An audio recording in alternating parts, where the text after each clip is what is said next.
ولقد أرسلنا رسلا من قبلك وجعلنا لهم أزواجا وذرية وما كان لرسول أن يأتي بآية إلا بإذن الله لكل أجل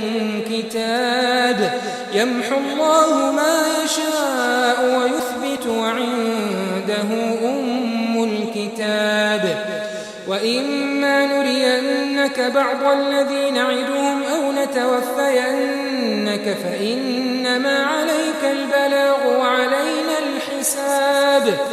أولم يروا أنا نأتي الأرض ننقصها من أطرافها والله يحكم لا معقب لحكمه وهو سريع الحساب